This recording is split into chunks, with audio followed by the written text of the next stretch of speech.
What's up everybody, I'm HoopsandHipHop. So with how consistently popular Pokemon has managed to make itself over the years, it's pretty obvious that they're very good when it comes to introducing new ideas and bringing about new things to keep people interested. However, no matter how good of a decision maker you are, there's always going to be some bumps in the road every now and then, and there have been some ideas brought about by Game Freak and the Pokemon Company that honestly have just been pretty bad. So today we are going to be looking at the top 5 worst ideas that Pokemon has ever had. These things are going to be things that were just hated by the fans, were executed terribly, or were just low quality in general. So with all that being said, let's go ahead and take a look.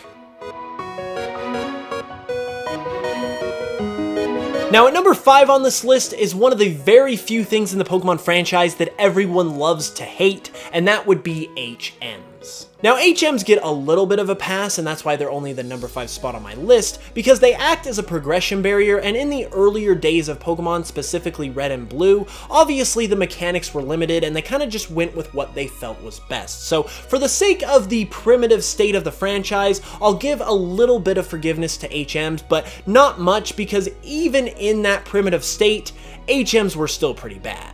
Now, if we take a look at it from this primitive standpoint, sure, we can forgive how this progression barrier was ultimately executed, but what we can't forgive is the fact that so many of these moves are so stinking weak when it comes to battle. And with the problem of these moves being so weak in battle, comes the problem of them interfering with the team that you're trying to build throughout the game. Of course, one of the most fun parts of any Pokemon game is building your own custom Pokemon team. It's one of the things about Pokemon games that really allow you to have your own adventure, and is kind of what makes the games unique and so enjoyable. However, a wrench kind of gets thrown into that every time you play a Pokemon game when you're required to have these moves in order to progress, so you either have to A, teach these weak, awful moves to Pokemon that you don't want to have these weak, awful moves, or you have to have a designated Pokemon on your team that you wouldn't normally have, just so you don't have to teach these moves to these awesome Pokemon. Ultimately, however, in Gen 7, they got rid of HMs, hopefully forever, with the Pokemon Ride feature. However, even though they kind of saw the error of their ways, it doesn't change the fact that it was still a pretty stupid idea from the start.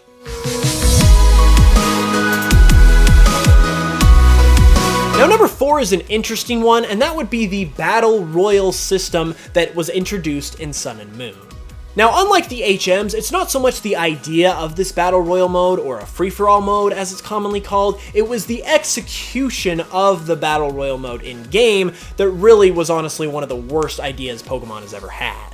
Now the reason why the execution of the Battle Royale mode is so awful is because the way it works is you have 4 trainers all going against each other like the standard fan-made free-for-all mode. However, the difference with the Battle Royale mode is that the battle ends once one single trainer runs out of all their Pokemon. Now this frankly doesn't make any sense at all, because you've still got 3 trainers with Pokemon left ready to go and wanting to see who is the best among them. So why don't they really get a chance to see who is the best out of the entire 4 instead of doing this weird point system that is created in the Battle Royale mode, where the winner is determined based on the number of Pokemon they have left and the knockouts they've received? I mean, I don't really get why Pokemon decided to go with some weird point system when the entire time we've been playing Pokemon, it's always been based on knock out all the opponent's Pokemon and you win the game. Pretty simple.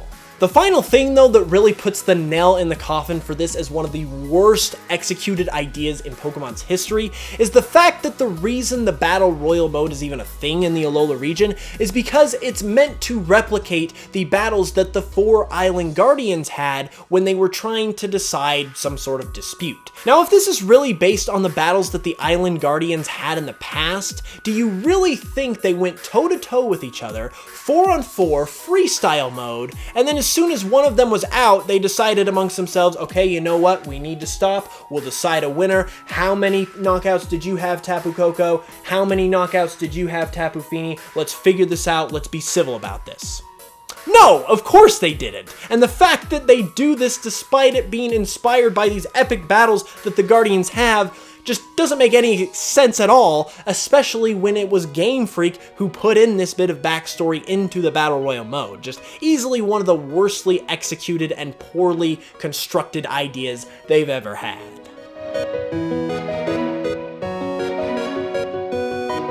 At number 3 is something that I just personally detest, and I know that a lot of other people do as well, and that would of course be the animation style that they introduced in the anime for the Sun and Moon arc. Now obviously I know that at its core, Pokémon is a franchise that is intended for kids, and obviously its flagship TV show is going to reflect that. However, I don't have as much of a problem with the animation style being all kiddie as I do with it just being simply super low quality. There are countless screen grabs from the Sun and Moon arc of the anime already that show faces and locations and things that just look awfully drawn and animated, and I hate to say this about anything Pokemon related because obviously I love Pokemon. I hate to say these many bad things about it, and I hate to hate on it this much, but it really can't be excused when you're being this lazy, seemingly, with your work, especially with something as important as your flagship TV show. It's also probably not a coincidence that they've decided not to do a movie in the Sun and Moon art style because they've been doing the I Choose You movies during the Sun and Moon arc, which follow the more traditional art style and are beautifully animated, so hopefully we will get back to that for the show as well, and we can watch a regular TV show with Pokemon and good quality animation.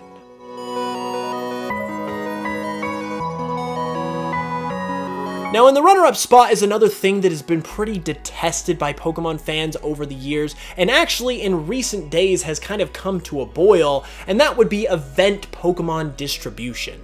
Now, pretty much ever since the 5th gen, Game Freak have gone to a model with their Pokemon event distribution where they pretty much just give us the Pokemon for free with no backstory or context whatsoever, instead of doing it how they used to do, where they would give us an item which would allow us to unlock the Pokemon in-game, and then we could ultimately catch it ourselves, and oftentimes this came with a little bit of backstory, which is kind of important considering a lot of these Pokemon are mythical Pokemon and are supposed to be insanely rare and naturally supposed to have a lot of backstory associated with them in the first place. This is also super recently came to a boil as well because in the newest games that are coming out this November, Pokemon Let's Go Pikachu and Let's Go Eevee, the mythical Pokemon Mew is only obtainable if you buy the Pokeball Plus controller. Hopefully come Generation 8 and come the inevitable Gen 4 remakes where the event Pokemon were distributed as well as they ever have been, hopefully by then we will have figured out this issue and it won't be a problem anymore. But as of right now, it's kind of one of Pokemon's biggest issues and worst ideas ever.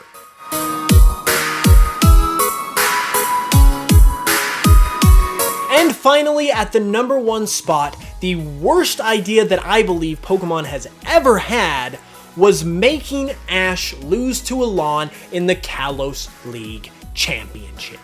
Now, it's not so much disappointing that Ashe lost the league because obviously we're used to him losing leagues, it's the way he lost this league. He had arguably his best team he's ever had in any region.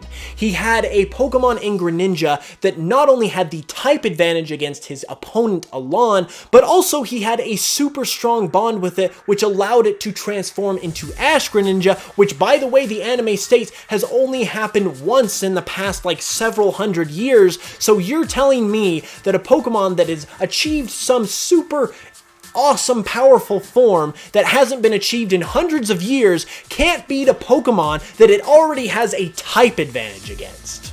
Where is the logic? Also, in response to this controversy and uproar, it's also been stated by some of the animators that they were disappointed that Ashe had to lose as well, which really confuses me. This is your show, guys. There's no universal law that says Ashe Ketchum has to lose every league he's a part in.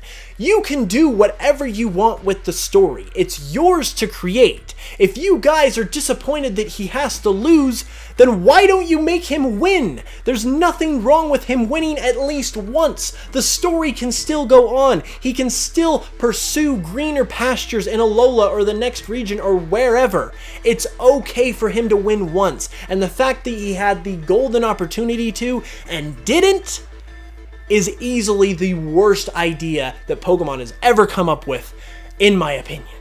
And there we have it, everybody. Now, I'm not trying to hate on the Pokemon Company at all in any way, shape, or form, because obviously I love them and all that they've created. However, like I said earlier, no matter how good you are, you're always going to mess up every now and then, and these are just some of Pokemon's biggest mess-ups in my own opinion. If you guys enjoyed the video though, be sure to leave a like and let me know in the comments below what you thought of this list and what you think of these terrible ideas. Also, if there's any other terrible ideas that you think should have been added to this list, be sure to leave it in the comments below as well, and if you're new to the channel, be sure to subscribe for way more Pokemon content each and every week. Anyways though, with all of that being said, I will be back with another video very soon, so thank you again so much for watching, and until then, as always, I will smell you guys later.